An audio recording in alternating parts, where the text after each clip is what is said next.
मैंने निखत को उसकी स्कूल के गेट पर छोड़ा ही था कि एक अजनबी औरत मेरे करीब आई और बोली, आप निखत की नई माँ समीना हो ना? मैंने कहा हाँ। मैं उस अजनबी औरत के अचानक पूछे गए इस सवाल से हैरान थी। मैंने पूछा, आप कौन हैं? वो बोली, मेरा नाम शाहिबा है और मैंने अपने 6 साल के बेटे का इसी स्कूल में एडमिशन करवाया है। आपकी बेटी निखत और मेरा बेटा सागर दोनों एक ही क्लास में साथ साथ बैठते हैं और दोनों बहुत ही अच्छे दोस्त बन गए हैं। सागर घर पर पूरे दिन निखत की ही बातें करता है। कई दिनों से मैं आपसे मिलना चाहती थी और आखिर आज आप मिल ही गई। साहिबा की बातों को सुनकर मुझे थोड़ा अजीब लगा, क्योंकि मेरी सौतेली बेटी निखत की उम्र अभी 6 साल की थी, जिसका एडमिशन इस स्कूल में मैंने पिछले महीने ही करवाया था। 1 महीने में ही साहिबा का बेटा और मेरी बेटी अच्छे दोस्त हो गए थे। ये तो मैं भी जानती थी, क्योंकि निखत घर में कई बार सागर का नाम लेती थी। मैंने कभी निखत की उस बात पर गौर नहीं किया था। साहिबा की बात सुनकर मैं थोड़ा मुस्कुराई और बोली, अच्छी बात है कि बच्चों की दोस्ती की वजह से आपने मुझे पहचान लिया, लेकिन आपको मेरा नाम कैसे पता चला? और ये कि निखत मेरी सगी बेटी नहीं है, क्या ये बात आपके बेटे ने आपको बताई? मेरे इस सवाल पर शायद साहिबा को अपनी गलती का एहसास हुआ और वो बोली, नहीं शमीना, दरअसल मैं आपके शौहर रफीक को अच्छी तरह जानती हूँ। वो मुझे बहन कहते हैं। कभी वो ओखला में मेरे घर के पास ही रहा करते थे, लेकिन 2 साल पहले उन्होंने जाकिर नगर में घर ले लिया। पिछले साल जब रफीक ने तुमसे दूसरी शादी की तो मेरे घर शादी का कार्ड देने आए थे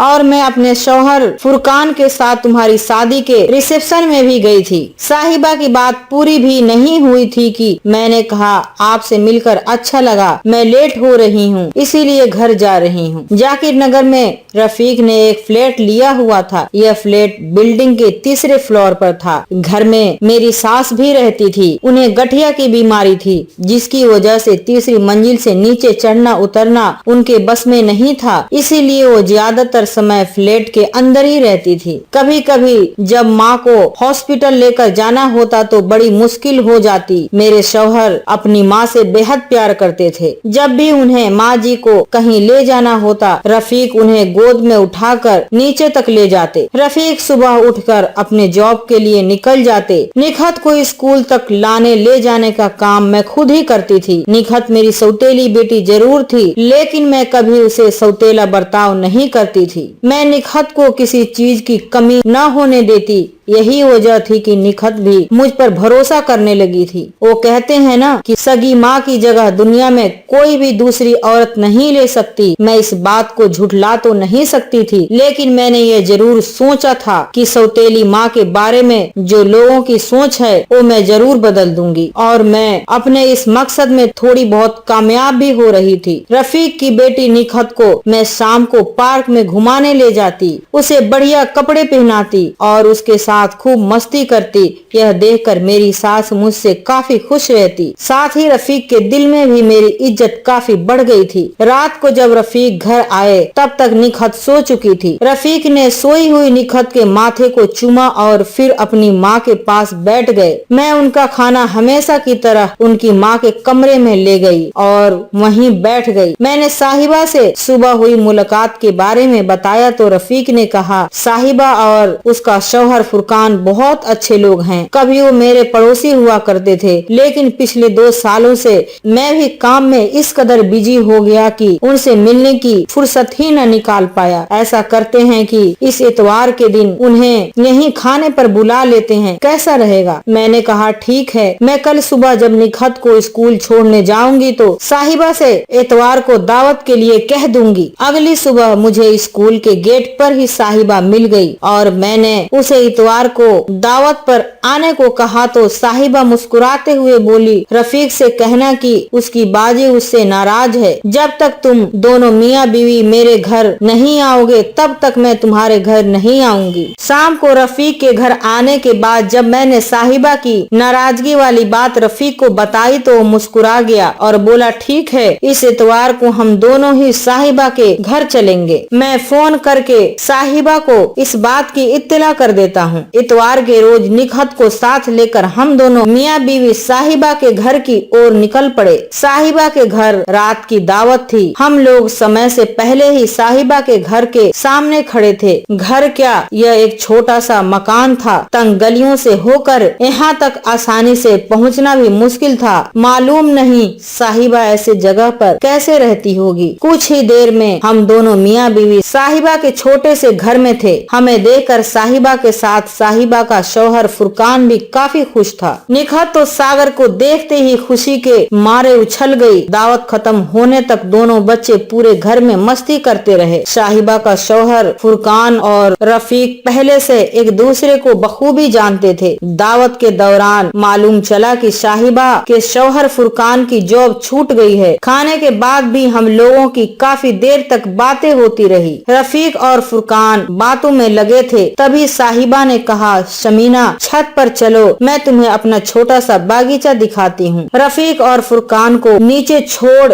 मैं साहिबा के साथ उसकी छत पर थी, जहाँ छोटी सी जगह में साहिबा ने खूबसूरत बागीचा बनाया हुआ था। रात के वक्त भी कुछ फूल खिले हुए नजर आ रहे थे। मैंने साहिबा से कहा, साहिबा आपका बागीचा वाकई खूबसूरत है। मैं मेरठ में थी तब मैंने भी अपने घर के आंगन में ऐसा ही बागीचा बनाने की कोशिश की थी, लेकिन मेरी शादी हो गई।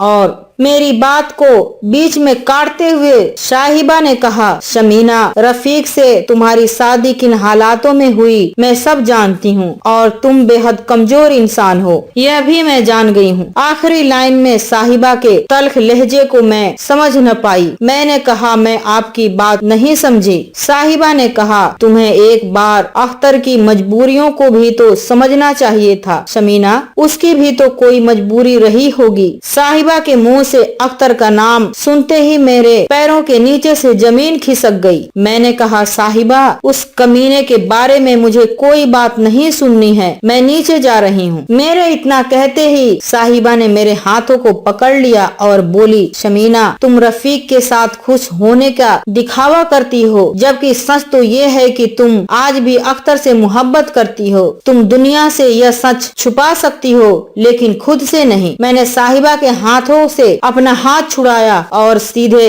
रफीक के सामने जाकर खड़ी हो गई और बोली, रफीक हम लोग लेट हो गए हैं, अम्मी को दवाई भी खिलानी है। साहिबा भी छत से आकर मेरे पीछे ही खड़ी थी। उसने भी हमें रोकने की कोशिश नहीं की और अगले 1 घंटे में हम दोनों अपने फ्लैट पर पहुंच गए। बिस्तर पर आते ही रफीक गहरी नींद सो गए, लेकिन मेरी आंखों से नींद गायब हो चुकी थी। साहिबा की बातें मुझे परेशान कर रही थी। 1 साल पहले ही मेरी रफीक से शादी हुई थी। यह रफीक की दूसरी शादी थी और मेरी भी। रफीक और मेरी शादी नहीं बल्कि एक तरह का बदला था। 2 साल पहले रफीक की पहली बीवी नाजो मेरे पहले हस्बैंड अख्तर के साथ भाग गई थी। रफीक और अख्तर चचेरे भाई थे। मेरठ में दोनों का घर आसपास ही था। अख्तर से मेरी शादी को 3 साल हो गए थे। मुझे रफीक अच्छा लगा, इसीलिए मैंने अपनी छोटी बहन नाजो से उसकी शादी की बात घर में चलाई और नाजो के साथ रफीक की शादी हो गई। लेकिन शादी के तुरंत बाद ही रफीक दिल्ली आ गया और जाकिर नगर में जॉब करने लगा और इधर उसकी नई नवेली दुल्हन नाजो उसका इंतजार करती रही। जब भी नाजो रफीक के साथ दिल्ली जाने की बात करती, वो हर बार यही कहता कि दिल्ली में जब तक वो अपना फ्लैट नहीं खरीद लेता तब तक नाजो को दिल्ली नहीं बुलाएगा। नाजो की शादी को 1 साल बीते और इसी बीच नाजो प्रेग्नेंट हुई और उसने एक बेटी को जन्म दिया। धीरे धीरे 3 साल बीत गए। इस बीच मेरठ में नाजो का इंतजार और दिल्ली में रफीक का संघर्ष जारी रहा। नाजो और रफीक की बेटी निकहत 3 साल के हो चुकी थी। तीज त्योहार को रफीक 2-4 दिनों के लिए मेरठ आता और फिर दिल्ली चला जाता। मैं भी नाजो को लेकर बेहद परेशान थी। नाजो मेरे पड़ोस में ही रहती और मुझे इस बात का अंदाजा भी नहीं था कि मेरी सगी बहन नाजो ने अपनी तन्हाइयों का हल निकाल लिया था और उसकी तन्हाइयों का साथी कोई और नहीं बल्कि मेरा शौहर अख्तर ही था। एक दिन दोनों घर से गायब हो गए। 6 महीने तक जब दोनों की कोई खबर नहीं लगी तो मैं मायूस हो गई। महीनों तक मुझे यह समझ नहीं आया कि मैं अपनी बहन की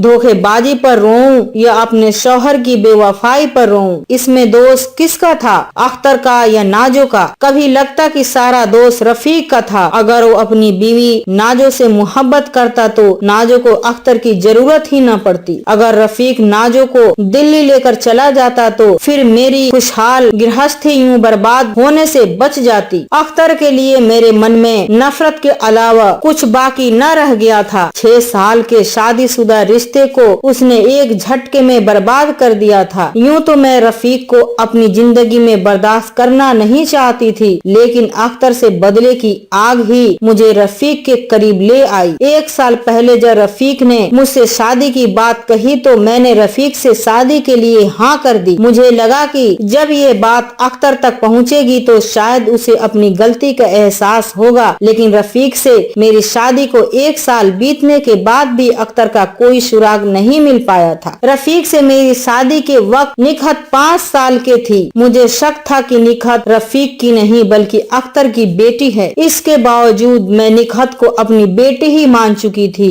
आज साहिबा के मुंह से अख्तर की बात सुनकर मैं हैरान थी। मुझे साहिबा की बात सुननी चाहिए थी। आखिर वो अख्तर को कैसे जानती है? अख्तर के साथ बिताए हुए 6 साल मेरी जिंदगी का सबसे बेहतरीन समय था, लेकिन अब वक्त बदल चुका था और वक्त के साथ रिश्ते भी बदल चुके थे। जो रफीक कभी मेरा देवर हुआ करता था अब वो मेरा शौहर था और इन सब के लिए अख्तर खुद ही जिम्मेदार था। साहिबा से मेरी मुलाकात को चंद रोज ही तो हुए थे, लेकिन मैं रफीक के साथ बोरिंग सी जिंदगी जी रही थी। ये साहिबा कैसे जानती थी? यह सब सोचते हुए सुबह हो गई। सोमवार का दिन था। रफीक उठते ही ड्यूटी के लिए तैयार होने लगा और मैं भी निखत को स्कूल के लिए जगाने अपनी सास के रूम की ओर बढ़ी। तभी रफीक ने कहा, शमीना, कल फुरकान ने बताया कि उसकी जॉब छूट गई है तो मुझे उनके हालात पर बेहद दुख हुआ। कभी ऐसा भी वक्त था जब मुझे दिल्ली में कोई जानता भी नहीं था। तब फुरकान और उसकी बीवी साहिबा ने ही मुझे अपने घर में पनाह दी थी।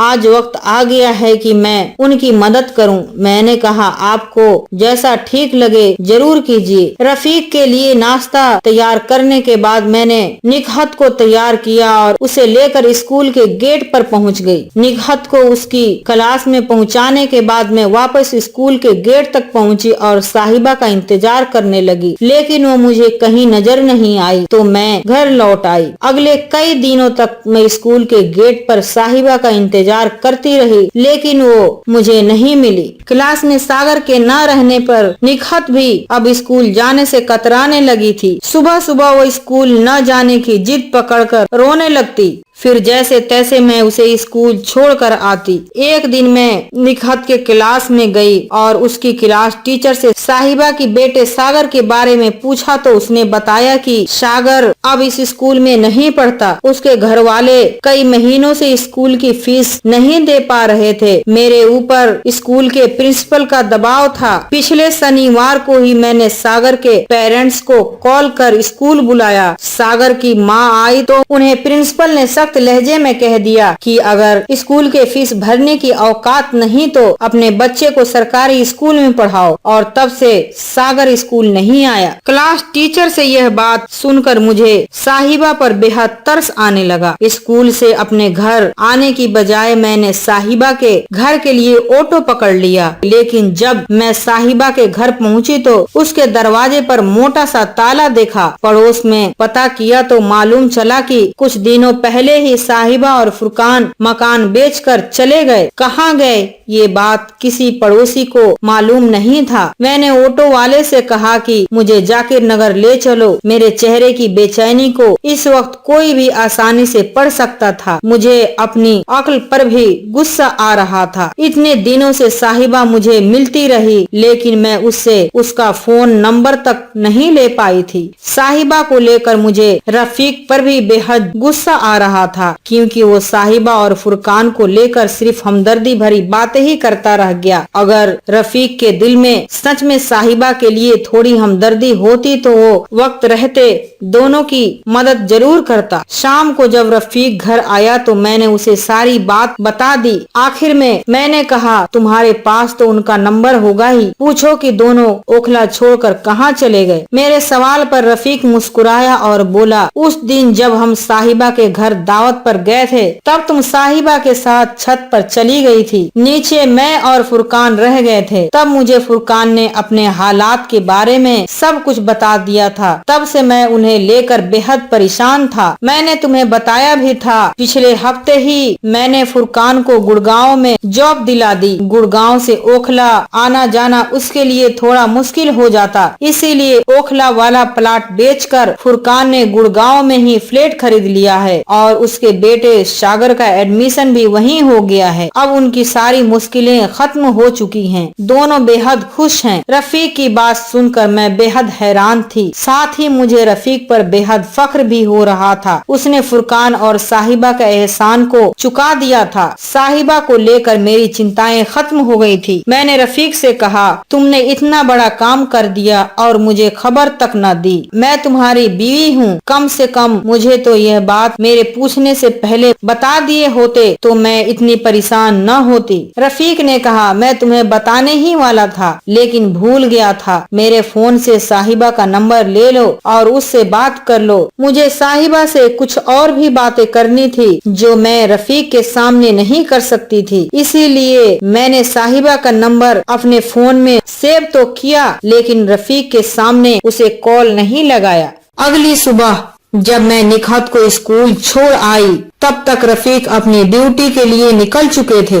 मैंने अपनी सास को नाश्ता देकर उन्हें उनकी सुबह वाली दवाई खिलाई और अपने कमरे में आकर साहिबा को फोन लगा दिया। उधर से आवाज आई, आप कौन? मैंने कहा, आवाज से पहचानो कि मैं कौन हूँ। साहिबा ने कहा, ओह मैं पहचान गई, शमीना कैसी हो? मैं बोली, अब तुम्हें मेरे से क्या मतलब है? अगर मेरी इतनी ही फिक्र होती तो मुझे बताए बिना तुम ओखला छोड़कर यूं न भाग जाती। साहिबा ने कहा, शमीना मेरे पास तुम्हारा नंबर नहीं था और मैंने रफीक से तुम्हारा नंबर मांगा भी था तो उसने कहा था कि जल्द ही गुड़गांव हमारे नए फ्लैट पर तुम्हें साथ लेकर आएगा। वैसे भी मुझे तुमसे ढेर सारी बातें करनी है। मैंने कहा, उस दिन अख्तर के बारे में तुम कुछ कहना चाहती थी लेकिन अचानक तुम्हारे मुंह से अख्तर का नाम सुनकर मैं उस वक्त घबरा गई थी, इसीलिए तुम्हारे घर से चली आई।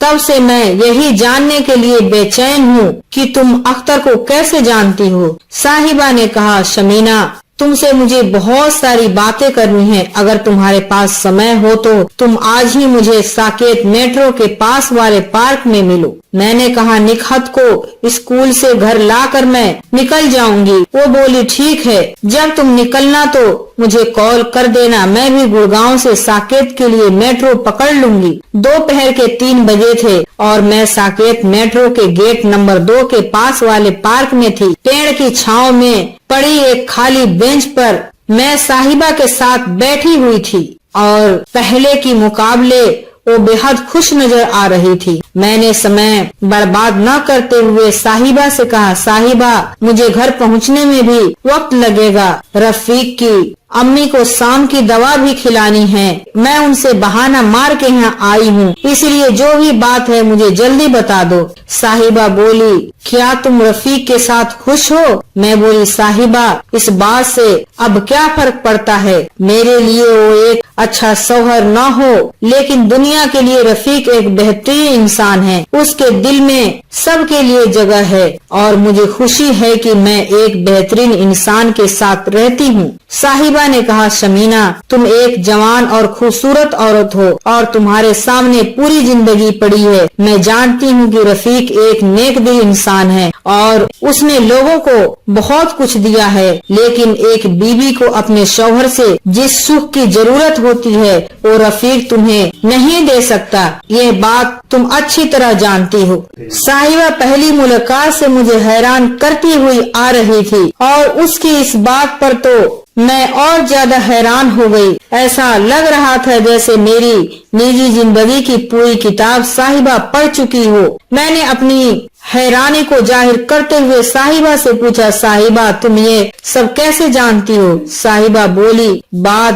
10 साल पुरानी है। तुम्हारा पहला शौहर अख्तर अपनी MBA की पढ़ाई दिल्ली से कर रहा था, तब उसकी तुम्हारे से शादी भी नहीं हुई थी। MBA के दौरान ही अख्तर और मेरे शौहर फुरकान की अच्छी दोस्ती हो गई। MBA फाइनल करने के बाद अख्तर को मेरठ की एक कंपनी में जॉब लग गई और फिर उससे कोई संपर्क नहीं हो पाया। 7 साल पहले अख्तर अपने भाई रफीक को लेकर दिल्ली आया था, तब अख्तर की तुमसे शादी हो चुकी थी। रफीक भी दिल्ली से MBA करना चाहता था, लेकिन दिल्ली में रहने के लिए उसके पास कोई ठिकाना नहीं था। तब मेरे शौहर फुरकान ने अपनी पुरानी दोस्ती की खातिर अख्तर के भाई रफीक को अपने घर में ही जगह दे दी। साहिबा बीते दिनों में इस कदर खोई हुई थी कि उसे समय का अंदाजा भी नहीं था। 6 बजे से पहले मुझे घर पहुंचना था, लेकिन साहिबा से अब तक की बातचीत के दौरान ही 4 बज चुके थे। मैंने कहा, साहिबा मुझे जल्दी घर पहुंचना है,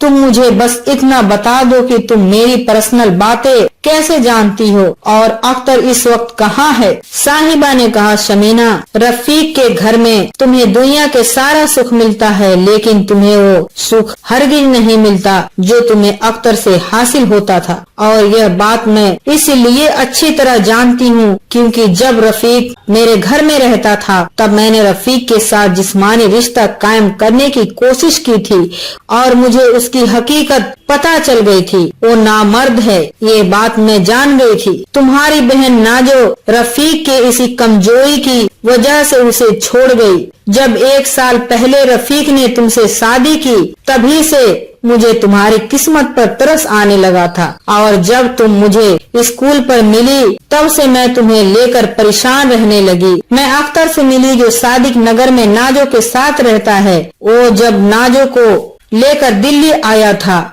उसे मेरे शौहर फुरकान ने ही सादिक नगर में मकान दिलाया और फुरकान ने ही उसे अपनी कंपनी में जॉब भी दिलाई। मैंने कहा, अख्तर दिल्ली में रहे या जहन्नुम में, इससे अब मुझे कोई फर्क नहीं पड़ता। वो अपनी बीवी के साथ खुश है तो मैं भी अपने शौहर के साथ मजे में हूँ। जिस्मानी सुख से ऊपर भी कई और चीजें होती हैं जिनके सहारे जिंदगी को जिया जा सकता है। तुम अब मेरी चिंता करना छोड़ दो साहिबा, मैं जा रही हूँ और आइंदा मैं तुमसे कभी नहीं मिलूंगी। इतना कहकर मैं बेंच पर से उठी ही थी कि साहिबा ने मेरा हाथ पकड़ लिया और बोली, शमीना पूरी बात तो सुनती जाओ, उसके बाद जो तुम्हें अच्छा लगे करना। 2 साल पहले तक अख्तर और नाजो बहुत खुशहाल जिंदगी जी रहे थे, लेकिन तभी एक हादसा हो गया। नाजो और अख्तर की कार का एक्सीडेंट हुआ। दोनों दिल्ली के सफदरजंग हॉस्पिटल के ट्रामा सेंटर में 2 महीने तक एडमिट रहे। अख्तर धीरे धीरे ठीक हो गया, लेकिन नाजो हमेशा के लिए पैरालाइज हो गई। डॉक्टर्स ने कह दिया कि अब वो कभी नॉर्मल जिंदगी नहीं जी पाएगी। पिछले 2 साल से नाजो बिस्तर पर है। अख्तर उसकी हर तरह से तीमारदारी करता है। उसे इस वक्त तुम्हारी जरूरत है, तुम एक बार उससे मिल लो। अख्तर और नाजो की यह हालत सुनकर मुझे बेहद दुख हुआ। अख्तर से मिलने की कोई ख्वाहिश मेरे अंदर नहीं थी, लेकिन मैं अपनी बहन से मिलना चाहती थी। मुझे लगा कि इस वक्त अख्तर को नहीं बल्कि मेरी बहन को मेरी जरूरत होगी। नाजो ने मेरे साथ भले ही कितना भी गलत किया, लेकिन आखिर थी तो मेरी बहन ही ना। दोनों बहनों ने साथ मिलकर बचपन बिताया था। आज मैं उसे इस हाल में देखने भी नहीं गई तो मैं अपनी माँ को क्या जवाब दूंगी, जिसने गरीबी और दुखों के बावजूद हमारी परवरिश में कोई कमी न आने दी थी। मैंने साहिबा से कहा, मुझे अभी नाजो के पास ले चलो, मैं रफीक को फोन कर सब कुछ बता देती हूँ, वो भी वहाँ पहुँच जाएगा। साहिबा ने कहा, रफीक को नाजो के बारे में कुछ भी बताने की जरूरत नहीं है, क्योंकि उसे नाजो के बारे में सब कुछ पहले से मालूम है। साहिबा की इस बात पर मैं एक बार फिर से चौंक गई। मैंने कहा, अगर रफीक को नाजो के दिल्ली में रहने की बारे में सब कुछ पहले से मालूम था, तब उसने मुझसे ये बात क्यों छुपाई? साहिबा ने कहा, तुम नाजो के घर चलो, वहीं सब कुछ पता चल जाएगा। हम दोनों ने साकेत के बाहर से ऑटो पकड़ा और 6 बजे से पहले सादिक नगर में अख्तर के फ्लैट पर पहुंच गए, जहां मैंने पूरे 3 साल बाद अख्तर को देखा। वो नजरें नीचे किए हुए किसी गुनहगार की तरह मेरे सामने बैठा हुआ था और बगल की बेड पर मेरी बहन नाजो लेटी हुई थी। मुझे देखते ही उसकी आंखें भर आई, लेकिन वो मुझसे मिलने के लिए बिस्तर से उठ पाने की स्थिति में नहीं थी। मैंने उसका हाथ पकड़ा और उसकी इस हालत पर मैं भी खुद को न रोक पाई और रोने लगी। इस बीच रफीक भी पहुंच गया, जिसे वहां देखकर मैं और भी ज्यादा चौंक गई। अख्तर के घर में साहिबा सभी के लिए चाय बनाने में लग गई। अख्तर तो कुछ बोल पाने की औकात खो चुका था। तभी रफीक ने मुझसे कहा, शमीना, आज मैं जो कुछ भी हूँ अपनी माँ की वजह से हूँ। पूरी जिंदगी मेरी माँ ने अपने शौहर के जुल्म को झेला। मेरा बाप ऐसा जालिम इंसान था जो शराब के नशे में मेरी माँ को बुरी तरह पीटता और उसे अक्सर घर से निकाल देता। वो अपने शौहर के जुल्म से तंग आकर मरना चाहती थी, लेकिन मेरी माँ के मरने से पहले ही मेरा बाप कैंसर से मर गया। मेरी माँ ने मेरी खातिर ही सब कुछ झेला था। मैंने अपनी माँ के बुरे हालातों को अपनी आंखों से देखा था, इसीलिए मैं अपनी माँ की हर ख्वाहिश को पूरी करने की खातिर कुछ भी कर सकता था। मैं किसी से भी शादी करना नहीं चाहता था, लेकिन माँ के ख्वाहिश भी थी कि मैं शादी कर लूं, तो मैंने नाज से शादी कर ली। मैं अपनी कमजोरियों को जानता था, इसीलिए मैंने अपने चचेरे भाई अख्तर को नाजो के करीब जाने के लिए मनाया, ताकि वो नाजो की उन जरूरतों को पूरा कर सके जो मैं नाजो को नहीं दे सकता था। लेकिन नाजो ने अख्तर को ही अपना सब कुछ मान लिया और एक दिन दोनों मेरठ छोड़कर दिल्ली आ गए। रफीक की बातों को सुनकर मुझे मर्द जात से नफरत होनी शुरू हो गई थी। रफीक ने अपनी माँ को खुश करने के लिए एक साथ कई जिंदगियों के साथ खिलवाड़ किया था। मैंने गुस्से में कहा, जब एक बीवी भाग गई थी और तुम्हें अपनी कमजोरी पता थी, तब मेरी जिंदगी क्यों बर्बाद कर दी? रफीक ने कहा, नाजो के जाने के बाद मेरी माँ को बहुत ही गहरा सदमा लगा। वो बीमार रहने लगी और जल्द ही वो इतनी ज्यादा बीमार हो गई, मुझे अम्मी को हॉस्पिटल में एडमिट करवाना पड़ा। हॉस्पिटल के बेड पर पड़ी मेरी माँ ने मुझे दूसरी शादी के लिए ऐसी जिद पकड़ ली कि उसने खाना पीना भी बंद कर दिया। वो कुछ दिनों की मेहमान थी। ऐसे में मुझे लगा कि मैं कुछ दिनों के लिए किसी से शादी कर अपनी माँ की आखिरी ख्वाहिश पूरी कर दूं। तब मैंने तुमसे बात की और तुम राजी हो गई, लेकिन तुमसे शादी के बाद मेरी माँ की तबीयत ठीक हो गई और माँ को तुम्हारे साथ खुश देखकर कभी तुम्हें यह सब बताने की हिम्मत ही नहीं कर पाया। लेकिन अब और मैं तुम्हारी जिंदगी के साथ खेलने की हिम्मत नहीं कर सकता। तुम जब चाहो मुझसे तलाक ले सकती हो। साहिबा चाय लेकर आई, लेकिन मैंने उसकी चाय को छुआ भी नहीं। अख्तर के घर में अब मेरा दम घुटने लगा था। ऐसा लग रहा था जैसे मेरे अगल बगल बैठे सभी लोग मेरे दुश्मन थे। मैं झट से उठी और वहाँ से निकलकर सीधे जाकिर नगर अपने घर पहुँच गई, जहाँ निखत और मेरी सास मेरा बेसब्री से इंतजार कर रहे थे। लेकिन अब ये दोनों भी मुझे दुश्मन ही नजर आ रहे थे।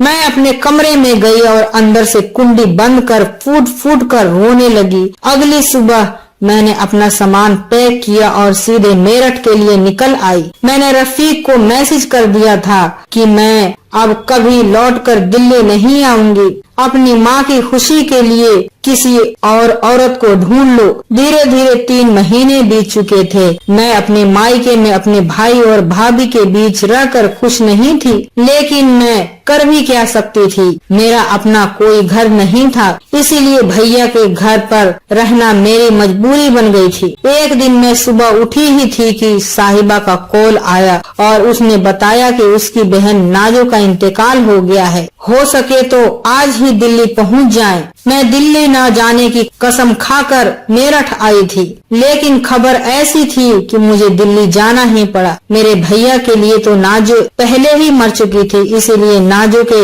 जनाजे में शामिल होने से उन्होंने इनकार कर दिया। मैं अकेले ही सादिक नगर पहुंची और अगले कई दिनों तक मैं साहिबा के घर पर ही रही। एक दिन मैं साहिबा के फ्लैट की बालकनी में खड़ी किसी सोच में गुम थी कि साहिबा मेरे करीब आई। साहिबा ने मेरा हाथ पकड़ा और बोली, अख्तर को अपनी गलती का एहसास है, लेकिन शर्मिंदगी की वजह से वो तुम्हारे सामने नहीं आ पा रहा है। हो सके तो उसे माफ कर दो और अपनी जिंदगी की गाड़ी को पुरानी पटरियों पर ले आओ। साहिबा की यह बात सुनकर मैं कुछ न बोली और मेरठ जाने की तैयारियों में लग गई। साहिबा खाना बना चुकी थी, लेकिन मुझे भूख नहीं थी। मैंने अपने फोन से रेलवे स्टेशन तक के लिए कैब बुक किया और अपना सामान उठाकर निकलने को हुई, तभी साहिबा एक बार फिर मेरे करीब आई और बोली, तुम्हारी कैब यहाँ पहुँचने से पहले ही रफीक और अख्तर यहाँ पहुँच जाएंगे।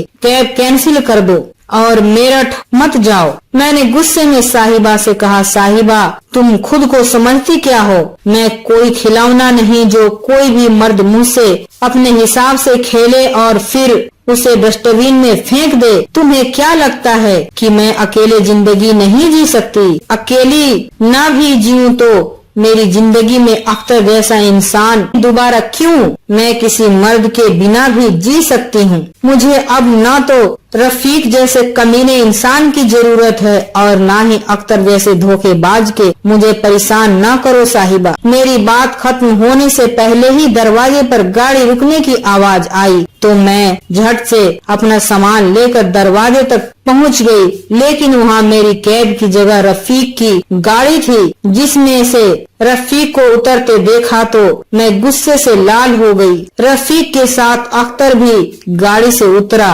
आखिर में जो आदमी गाड़ी से उतरा वो मेरा भाई रिजवान था। भैया के साथ मेरी भाभी भी थी। मेरी कैब कैंसिल हो चुकी थी और हम सभी लोग साहिबा के ड्राइंग रूम में बैठे थे। मेरे भैया भाभी ने मुझे समझाने की कोशिश की, लेकिन मैं अब किसी भी सूरत में अख्तर को नहीं अपना सकती थी। तभी अख्तर मेरे करीब आया और बोला, मुझे माफ कर दो शमीना, मैं अपनी गलती पर बेहद शर्मिंदा हूँ। अख्तर की इस बात पर मेरा मन किया कि उसे जोर से थप्पड़ मारूं, लेकिन मैं ऐसा नहीं कर पाई। तभी रफीक ने एक पेपर मेरे सामने करते हुए कहा, ये तलाक के पेपर हैं, इसमें साइन कर दो और हो सके तो मुझे भी माफ कर दो शमीना। मैं भी अपने दिल के हाथों मजबूर हो गई और आखिरकार अख्तर फिर से मेरा शौहर बन गया है। 1 साल बीत चुके हैं। रफीक की माँ अब इस दुनिया में नहीं है। जाकिर नगर में रफीक अब अकेला ही रहता है। जिंदगी में इतने जोड़ तोड़ के बाद भी रफीक को सिवाय तन्हाइयों के कुछ न मिला। निकाह अब 8 साल की हो चुकी है और मेरे साथ सादिक नगर में ही रहती है। मेरी सगी बहन नाजो अब इस दुनिया में नहीं है, लेकिन साहिबा अब मेरी जिंदगी में मेरी सगी बहन से ज्यादा अहमियत रखती है। कहानी से सीख, रफीक की एक गलती की वजह से समीना की जिंदगी तो उजड़ी ही, साथ ही नाजो की जिंदगी में भी भूचाल आ गया। रफीक की एक गलती से 2 सगी बहनें बर्बाद हो गई। अपनी कुंठाओं को शांत करने के लिए दूसरों की जिंदगियों को दांव पर लगाने का नतीजा हमेशा बर्बाद ही होता है। इतना याद रखे कि अपने फायदे के लिए दूसरों का इस्तेमाल करने वाले लोगों का हश्र आखिर में रफीक जैसा ही होता है। आखिरकार रफीक को सिवाय तन्हाई के क्या हासिल हुआ? आपको यह वीडियो कैसा लगा कमेंट बॉक्स में जरूर बताएं। मेरे इस चैनल को सब्सक्राइब जरूर करें, क्योंकि मैं आपके लिए लाती हूँ सबसे ओरिजिनल कहानियाँ। शुक्रिया आप